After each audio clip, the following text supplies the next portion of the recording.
person endowed that way. There are any number of others. But those who believe, see, in some it comes just like that. But what we are saying, you can definitely give a drift in the direction.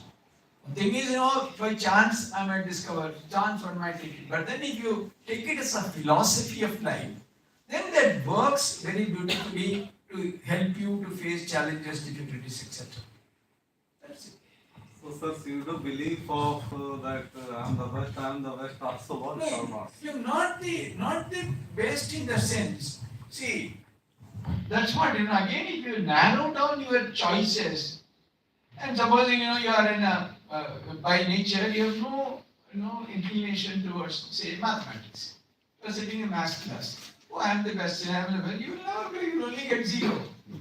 But you must think that no, something is in me. Maths is not my domain. Maybe full cups of tea is with great flavor. That is my specialty. Then that person shines. I don't know, since some time back we were doing rounds in YouTube on Chai Wala MBA, who become a millionaire. Literally true. Person, I am Ahmedabad, he didn't go for that. He started setting up tea chains. And today he is one of the richest persons. So, every story may not be such outstanding examples. But even a little in that direction, see, after all, you don't have to become superhuman to achieve it. Anything in that direction, ultimately we should understand how to face life, how to face challenges, how to live at least relatively meaningfully. Even then, doubts would come, other things would come. But basically, if you are ingrained in these ideas, you start believing and then you start facing situations life better. So only point us in that direction.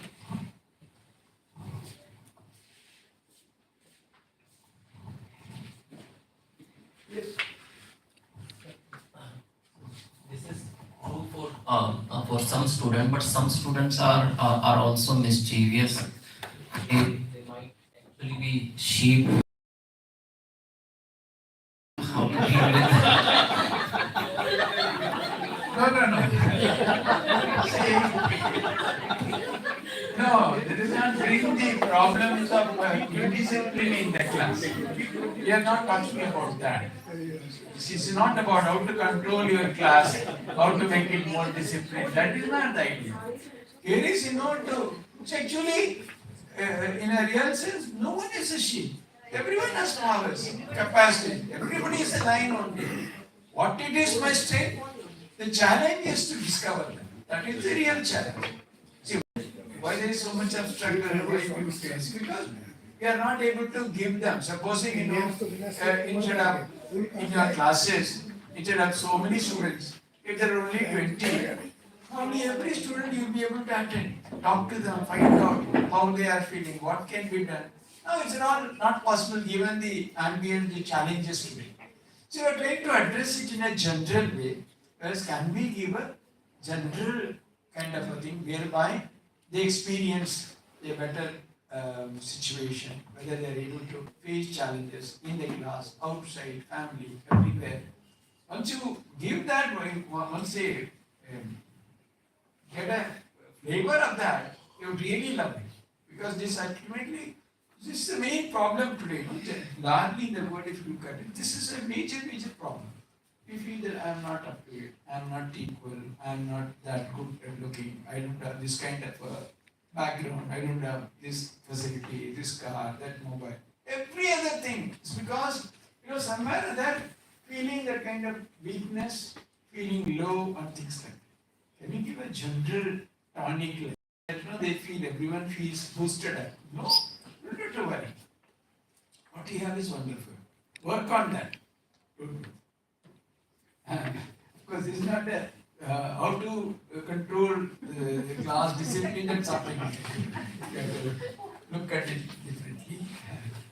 That is not because actually, see, a person who really feels a sheep, lion, that person will not behave like that. Most of the people who create mischief, etc., they are timid and weak inside. Most of the time. person is really strong and that such a person will not care. He will not, they know that misbehaving it is meanness, that is sheepish behavior to create disturbance and things. They will be very bold, honest and clear. They will challenge you in the class, but they will not misbehave. Those who are doing, they are only the weak sheep only will misbehave in the class.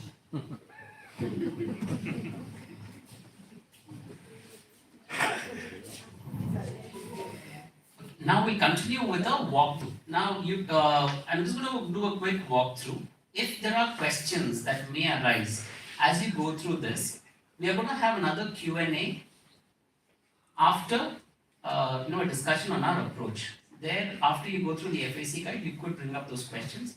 Maharaj will be here to also respond to them. So now, in this part of the session, we are introducing a concept which is around self-identity and how it relates to self-belief.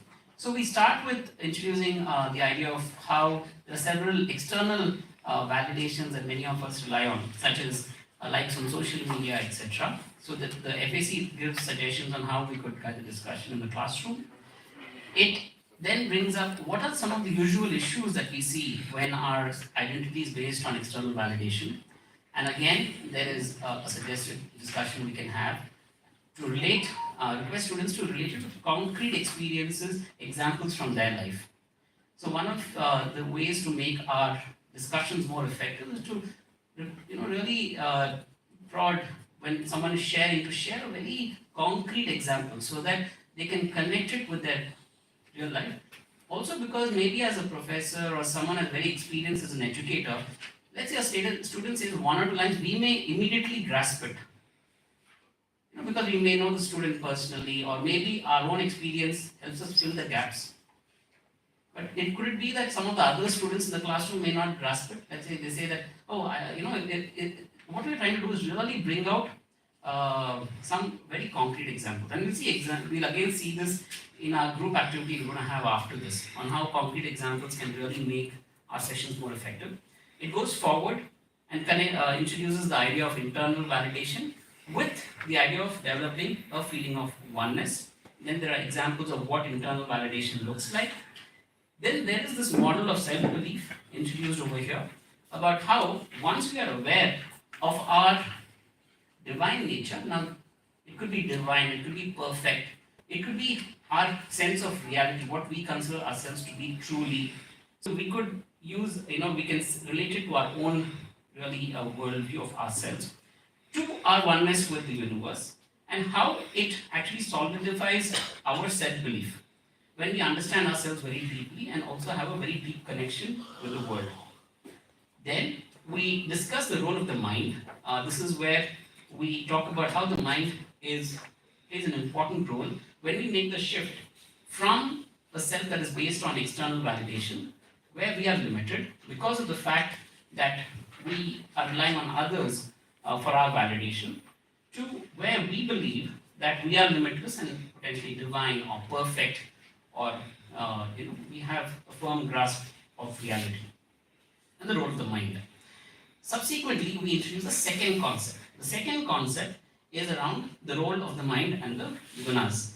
Now, this is a very quick 3-minute, as you see, slide over here, so that there are some terms which students may already be aware of. But again, this is not to make it into a philosophy class. The idea is to mention certain simple ideas and really make it more practical. So they get introduced to these terms, sattva, rajas and tamas, and really looking at what these qualities can, how they can affect, their composition can affect the state of mind that we have. Then there are examples around what, when the quality of tamas is predominant, what happens when the quality of sattva is predominant. Now, after this, again, very quick introduction to the concept.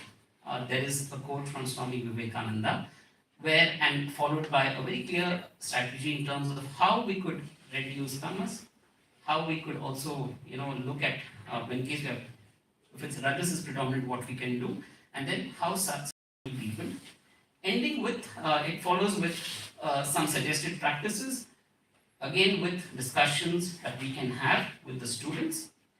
And here is a group work. Here students are, they are formed into groups, each one for tamas, one for rajas, one for sattva.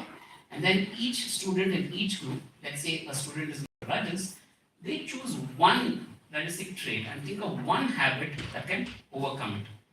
Then students are given an opportunity to come forward and share. It's 30 minutes, in the classroom. It ends with a quick conclusion, and there's time for Q&A, so that students can also, ask questions and